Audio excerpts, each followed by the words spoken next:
अस्सलाम वालेकुम, इनाया के किचन से खुशामदीद my YouTube family. I hope आप सब खैरियत से होंगे। आज मैं लाई हूँ आपके लिए बीफ कोरमे की बहुत ही आसान, ज़बरदस्त, डिलीशियस, टेस्टी और एकदम घर के ही मसालों में जायकेदार रेसिपी। तो वीडियो को अंत तक ज़रूर देखिएगा। वीडियो पसंद आए तो चैनल को लाइक, शेयर और सब्सक्राइब करना मत भूलिएगा। तो चलिए शुरू करते हैं। सबसे पहले ले लेना है बीफ 1.5 किलो। क्वान्टिटी आप अपने हिसाब से कर लीजिएगा, कम या ज़्यादा। 1.5 किलो बीफ को यानी कि बड़े गोश्त को आपने अच्छी तरह धो लेना और छन्नी में रख लेना है। एक बड़े साइज़ का आपने प्याज लेना है। अगर एक बड़ा प्याज नहीं है तो आप 2 छोटे दरमियाने साइज़ के प्याज लेकर बारीक कट कर उनको पिंक कलर का करके उसमें आपने गोश्त ऐड कर लेना है। गोश्त की भुनाई तकरीबन 2 मिनट तक कीजिएगा। जैसे ही इसका कलर चेंज होगा हम इसमें ऐड करेंगे 1 चम्मच भर कर लहसुन अदरक का पेस्ट डालेंगे और 1 मिनट तक, टाइम आप नोट कर लीजिएगा, पूरे 1 मिनट तक आपने इसकी भुनाई करनी है ताकि लहसुन अदरक की स्मेल ख़त्म हो जाए। अच्छी तरह भुनाई करने के बाद अब हम ऐड करेंगे 8 से 10 अदद इलायची। फ्रेश इलायची ली है मैंने, उसको कूट लिया है, उसके छिलके अलग कर लिए हैं और उसका पाउडर ऐड करेंगे। 2 मिनट तक आपने इसकी मिक्सिंग करनी है अच्छे से। जैसे ही खुशबू इसकी थोड़ी लाइट हो जाए इलायची की, स्पाइसेस ऐड करेंगे। स्पाइसेस में मैंने लिया है नमक, हल्दी, खुश्क धनिया और लाल मिर्च। इसके अलावा हम इसमें कोई इंग्रेडिएंट और एक्स्ट्रा ऐड नहीं करेंगे, ना ही कोई कोरमा मसाला ऐड करेंगे और ना ही कोई और मसाला। तो अच्छी तरह हमने 2 मिनट के लिए मज़ीद भुनाई करनी है और भुनाई करते हुए फ्लेम आपने मीडियम कर लेनी है ताकि लाल मिर्च जल ना जाए और कलर ख़राब ना हो जाए। 2 मिनट के बाद हमने इसमें ऐड करना है टमाटर। टमाटर मैंने लिए हैं 4 अदद बड़े साइज़ के। अगर छोटे हैं तो आप 6 अदद टमाटर ऐड कर दीजिएगा, क्योंकि हम इस रेसिपी में दही इस्तेमाल नहीं कर रहे। अगर आपने इसमें दही ऐड करनी है तो आप टमाटर की क्वांटिटी कम कर लीजिएगा। टमाटर डालने के बाद आपने 2 मिनट के लिए हल्की आंच पर दम लगाना है ताकि टमाटर सॉफ्ट हो जाएं। फिर मज़ीद आपने 3 मिनट तक इसकी भुनाई करनी है। जैसे ही तेल ऊपर आएगा हमने इसमें ऐड करना है पानी गोश्त को गलाने के लिए। गोश्त जो है वो फ्रेश है, इसलिए इसको गलने में ज़्यादा टाइम नहीं लगेगा। अगर आप फ्रीज़र में रखा हुआ गोश्त इस्तेमाल कर रहे हैं तो आपने उसके लिए 2 गिलास पानी ऐड करना है।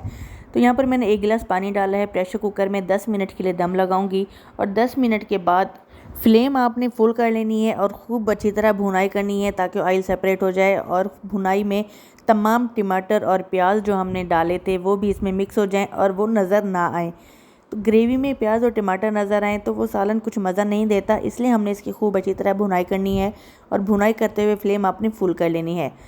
गोश्त थोड़ा नरम है लेकिन ज़्यादा इसको हमने सॉफ्ट करना है, तो उसके लिए भुनाई करने के बाद, ऑयल सेपरेट होने के बाद मज़ीद पानी ऐड करना है। बहुत अच्छी तरह भुनाई हो चुकी है, आप देख सकते हैं कलर भी बहुत ज़बरदस्त निकल आया है। हरी मिर्च ऐड करेंगे और 1 मिनट की मज़ीद भुनाई करेंगे। उसके बाद मैं इसमें पानी डालूँगी 1.5 गिलास यानी कि 1.5 गिलास। अगर आप मेरे चैनल पर नए आए हैं तो चैनल को लाइक, शेयर और सब्सक्राइब करने के साथ साथ बेल आइकन ज़रूर दबा दीजिए ताकि आपको डेली की वीडियोस का नोटिफिकेशन मिलता रहे। पानी मैंने ऐड कर लिया है। इस स्टेज पर अगर आपको दही डालना है तो आप हाफ़ प्याली इसमें दही ऐड करके फिर पानी ऐड कीजिएगा और दही डालते हुए फ्लेम आपने लो कर लेनी है। उसके बाद दही ऐड करनी है। तो जनाब मैंने दम लगाया था 10 मिनट के लिए, गोश्त अच्छे से भून चुका है। ग्रेवी मैं इसमें थोड़ी कम ही रख रही हूँ। लास्ट में हम डालेंगे गरम मसाला पाउडर 1/2 चम्मच और जनाब सर्विंग के लिए हमारा सालन बिल्कुल तैयार है। लेकिन 2 मिनट के लिए आप इसका ढक्कन बंद करके रख दीजिए ताकि ऑयल ऊपर आ जाए और इसकी लुक जो है वो अच्छी नज़र आए, क्योंकि सालन जितना दिखने में मज़ेदार होगा खाने में उतना ही ज़्यादा मज़ा आएगा। सालन हमारा बिल्कुल तैयार है। अब बात आती है प्रेजेंटेशन की। प्रेजेंटेशन जब तक अच्छी ना हो तो यकीन कीजिए खाने में इतना मज़ा ही नहीं आता। वो कहते हैं ना, first impression is the last impression. तो बस वही बात आ जाती है। गर्मा गर्म नान चपाती के साथ हम सर्व करेंगे बीफ शाही कोरमा। बहुत ही ज़बरदस्त, खुशबूदार, जायकेदार और एकदम सॉफ्ट, मुंह में घुल जाने वाला गोश्त बिल्कुल तैयार है। और जनाब इसकी प्रेजेंटेशन के लिए लाजमी है कि आप इसके छेंटे जो हैं वो टिश्यू पेपर की मदद से साफ़ कर लीजिए बाउल से, ताकि लुक अच्छी आए। उसके बाद हमने इसके ऊपर गार्निशिंग करनी है। गार्निशिंग के लिए मैंने लिया है हरा धनिया, बारीक कटी हुई हरी मिर्च और बारीक कटी हुई अदरक। तो सबसे पहले हरा धनिया डालते हैं, फिर उसके बाद हम अदरक डालेंगे और अदरक डालने के बाद हरी मिर्च। तो लीजिए जनाब, मज़ेदार और मुंह में पानी आ जाने वाला सालन हमारा बिल्कुल तैयार है। बिलीव मी बहुत ही मज़ेदार बना है। ट्राई ज़रूर कीजिएगा और ट्राई करने के बाद मुझे कमेंट ज़रूर कीजिएगा कि मेरी ये आपको रेसिपी कैसी लगी। इनाया के किचन से दीजिए इजाज़त। इंशाल्लाह आपसे फिर मुलाकात होगी। अल्लाह हाफ़िज़।